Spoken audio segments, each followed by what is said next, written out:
ஷபீர்ட்டே பேசுகிறேன். இன்னொரு கேள்வி இருக்குது இதோட பாட்டில். இப்போ ஏற்கனவே சொல்லப்பட்டது என்னென்னா, அதிமுக அடுத்ததாக ஏற்கனவே கூட்டணி அமையறதுக்கு முன்னாடி வரைக்கும் அதிமுக பலவீனமாகி பாஜக இங்கே வளரும், அதுக்கான முயற்சியை நாங்கள் எடுக்கிறோம் அப்படின்னு சொல்லிட்டு இருந்ததில், இப்போ அதுக்கு பதிலாக அது விஜய் வளர்ச்சின்னு போகிறத பாஜகவே விரும்புமா அப்படிங்கிற கேள்வி இருக்குது. ஒருவேளை அதிமுகலேருந்து இத்தனை இவங்களாம் போகிறதில்ல. ஷபீர் எப்படி பார்க்குறீங்க?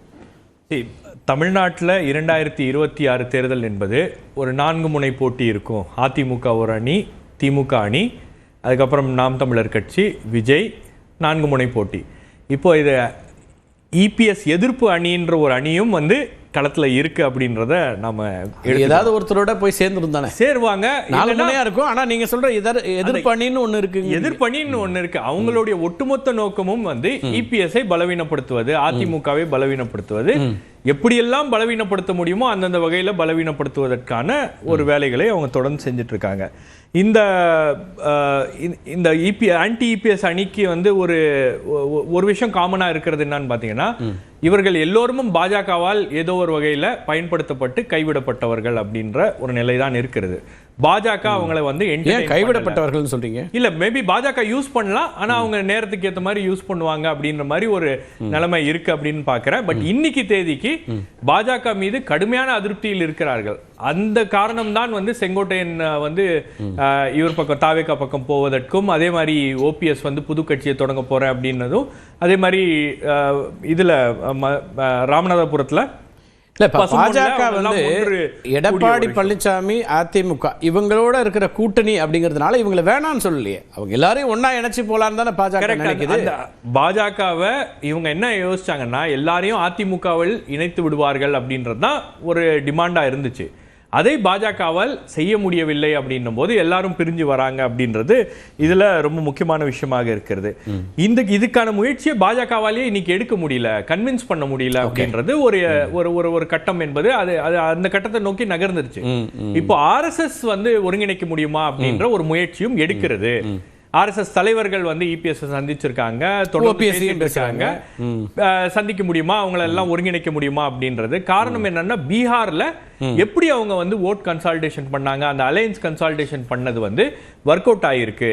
ஒரு 3 கார்னர் கண்டெஸ்ட் பிரசாந்த் கிஷோர் மாதிரி ஒரு ஆள் இருக்காங்க. அதே மாதிரி ஒரு நிலைமை தமிழ்நாட்டில் மகனை வந்து உள்ள கொண்டு வந்ததுனால அவங்களுக்கு வந்து 5% ஓட் வந்து இன்க்ரீஸ் ஆயிருக்கு.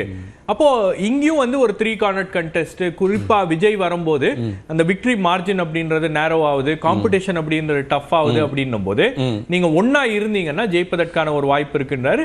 ஆனா இபிஎஸ் வந்து அந்த ப்ரொபோசலை ரிஜெக்ட் பண்ணிட்டாரு. ஏடிஎம்கேல இல்ல, நீங்க வேணா என்டிஏல சேர்த்துக்குங்க அப்படின்ற மாதிரி சொல்றாரு.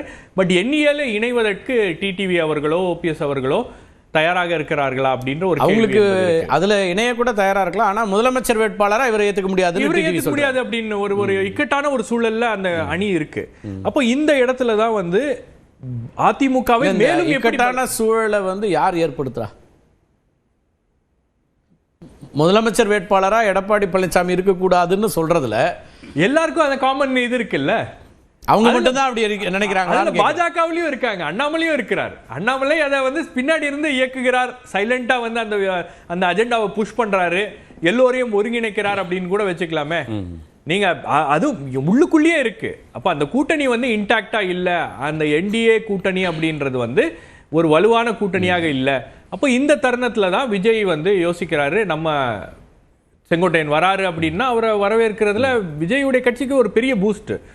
நீங்க ஒவ்வொரு சமயம் லக்ஷ்மி கேட்டதுதான் அந்த கொஸ்டின்ல, நீங்க அவருக்கு வந்து கட்டாயமா செங்கோட்டையன் மாதிரி ஒரு மூத்த அரசியல்வாதி, நிறைய களத்துல போய் பைலட்டா போய் அவருக்கு இருக்கக்கூடிய அனுபவத்தை தொடங்கி அரசியல் தெரிஞ்ச ஒரு மனிதர் எம்ஜிஆர் காலத்துல இருந்து. ஆனா இப்ப அவரை எடுத்துக்கிறது மூலமா இவர் எடப்பாடிக்கு என்ன மெசேஜ் சொல்றாரு? கூட்டணி கிடையாது, அவ்வளோதான். ஏடிஎம்கேவோட கூட்டணி கிடையாது. கூட்டணி வந்து நம்ம சேர போகிறோம் அப்படின்னா செங்கோட்டையன் தான் முதல் ஆளாக வெளியேறுவார். மீண்டும் வந்து அதிமுகவோட நான் வேணான்னு தானே வந்தேன் அப்படின்ற ஒரு பிரச்சனை வரும். இங்கே என்ன பண்ணணும்னு நினைக்கிறாருன்னா விஜய், லக்ஷ்மி சொன்ன மாதிரி இந்த ஏடிஎம்கே உடைய ஸ்பேஸை எடுக்கணும் அப்படின்றதுல அவருக்கு வந்து ரொம்ப தீவிரமாக இருக்கிறார்.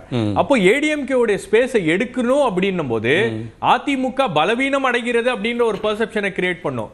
பாருங்க, அதிமுகவில் இருக்கக்கூடிய தலைவர்கள் நம்ம பக்கம் வந்துட்டாங்க, நம்ம அணிக்கு வந்து ஒரு பெரிய பூஸ்ட் கிடைச்சிருச்சு, இதயா சார் சொன்ன மாதிரி ஒரு பைலட் கிடைச்சிட்டாரு, களத்துல வந்து அவர் வேகமா செயல்படுவாரு. இன்னொன்னு வந்து விஜய் மட்டுமே வந்து பேசினாதான் வந்து இங்க தாவேகாவை பத்தி ஒரு பரபரப்பான ஒரு சூழல் அப்படின்றது இருக்கு. இப்போ செங்கோட்டையன் போன்றவர்கள்லாம் உள்ள வந்தாங்கன்னா டெய்லி அவர் ஒரு 2 பேரை பிரஸ் மீட், கோயம்புத்தூர்ல 1 சென்னையில 1 மீட் பண்ணி பேசுறாரு. எனக்கு ஒரு கேள்வி இருக்கு. நீங்க சொல்றது கரெக்ட். இப்போ திரு செங்கோட்டையன் விஜயோட இணைகிறார், அதனால அதிமுக வாக்குகள் அல்லது அதிமுக ஆதரவு வாக்குகள் அல்லது அதிமுக பலவீனப்படுதுன்னு நீங்க ஒரு ஆர்குமெண்ட் வச்சா, அதனால விஜய் பலனடைகிறார் அப்படின்னு ஒரு ஆர்குமெண்ட் வச்சீங்கன்னா, அன்வர் ராஜால தொடங்கி பல பேர் திமுக இணைஞ்சிருக்கிறாங்க. அப்ப அதிமுக பலவீனம் அடைஞ்சு திமுக பலம் அடையுது அப்படின்னு ஆர்குமெண்ட் நம்ம அதிமுக எங்க பலவீனம் அடையணும்னா கொங்குல பலவீனம் அடையணும் அப்படின்றது தான் வந்து பிரதானமான நோக்கமாக இருக்கு. அதுக்குதான் ஏற்கனவே கரூர்ல இருந்து ஒருத்தர் செந்தில் பாலாஜி போய் இணைஞ்சிட்டாரு. அங்க செல்வ கணபதி இருக்கிறார், எல்லா அதிமுக திரு முத்துசாமி இருக்காரு, எல்லாரும் இருக்காங்க. பட் தோப்பு வெங்கடாச்சலம் செங்கோட்டையனும் பலவீனப்படுத்துவார் அதிமுகவை. அதுதான் அதிமுக பலவீனப்படுத்த வேண்டும். இல்ல ஒண்ணு பலவீனம் அடையுதாங்கிற ஒரு அடிப்படை கேள்வி இருக்கு. தனிநபர்களாக வெளியில போறாங்களா அல்ல, ஏன்னா இவங்களுக்குலாம் எவ்வளவு செல்வாக்கு இருக்கு, இவங்க எவ்வளவு பேர் டென்ட் ஆக்குறாங்கிறது முடிவுல வச்சுதான் நம்ம சொல்ல முடியும். அப்படி ஆச்சுன்னா அது யாருக்கு பெனிஃபிட் ஆகுதுங்கிற கேள்வியும் சேர்த்தே வருது. இல்ல கண்டிப்பா உங்களுக்கு களம் எப்படி மாறும் அப்படின்றத பொறுத்து தானே. நம்ம இன்னைக்கு வந்து எல்லாமே ஒரு ஸ்பெகுலேஷனை தான் பேசிட்டு இருக்கோம். நாளைக்கு உங்களுக்கு வந்து அதிமுகவுக்கு கொங்கு பகுதியில் அங்கிருந்தா அதிகமான சீட்ஸ் வரக்கூடிய ஒரு பகுதி, அந்த இடத்துல வந்து அதிமுக பலவீனம் அடைகிறது அப்படின்னும் போது அப்போ உங்களுக்கு மற்ற எந்த இடங்கள்ல அதிமுகவுக்கு செல்வாக்கான இடங்கள் இருக்கு, எப்படி சீட்ஸ் வரும் அப்படின்றதெல்லாம் வந்து நம்ம பின்னாடி தான் பார்க்கணும். இன்னும் போகும்போது எப்படி டெவலப் ஆகுது. பலவீனம் அடையுதுன்னா பிரின்சிபல் அப்போசிஷன் அவங்க தான் இருக்கிறாங்க, லட்சுமி சொல்றாங்க போட்டி இவங்க 2 பேருக்குள்ள தான் இருக்கு அப்படின்னா, அப்படி பலவீனம் அடைகிறது திமுகவுக்கு பலம் ஆயிடாதா? அது விஜய் யோசிக்க மாட்டாரா அல்லது மற்றவங்க யோசிக்க மாட்டாங்களா? இல்ல திமுகவுக்கும் தாவேகாவுக்கும் போட்டி அப்படின்னும் போது அந்த நரேட்டிவை விஜய் செட் பண்ணும்போது அதிமுக பலவீனம் அடைய வேண்டும் அப்படின்றத அவருடைய எண்ணம். அந்த பெர்செப்ஷனை கிரியேட் பண்ணும் அப்படின்றத முக்கியம். அப்பதான் வந்து அதிமுக பலவீனமா இருக்கு, எல்லா தலைவர்களும் இந்த பக்கம் வராங்க இல்ல கூடுதலா வராங்க, அப்போ விஜய்க்கும் திமுகவுக்கு தான் போட்டி அப்படின்ற அந்த கணக்கு அவரோட தொடர்ச்சியா அவர் சொல்லிட்டு இருக்கக்கூடிய அந்த ஒரு நரேட்டிவை இங்க வந்து பெர்செப்ஷனை ஸ்ட்ராங்கா பிட்ச் பண்ணணும் ஒரு வாய்ப்பா இதை பாக்குறாரு அப்படிங்கிறீங்க. முதல் கட்ட கருத்தை எடுத்துக்கிறேன். மணிகண்டன் உங்கள்கிட்ட வர நிறைய நீங்க பதில் சொல்ல விரும்புவீங்க. கேசிபி எப்படி பாக்குறீங்க செங்கோட்டையனுடைய நகர்வுகளை?